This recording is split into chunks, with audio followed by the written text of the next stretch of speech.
I saw a man without his shoes on the corner drinking booze. He was screaming life ain't fair,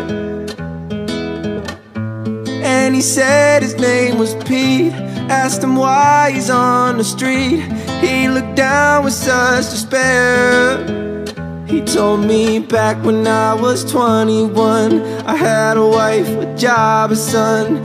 I remember when life was so sweet, but then I started gambling. I lost my house, my wife, my kid. Ever since, can't get back on my feet. So learn from my mistakes before it's too late.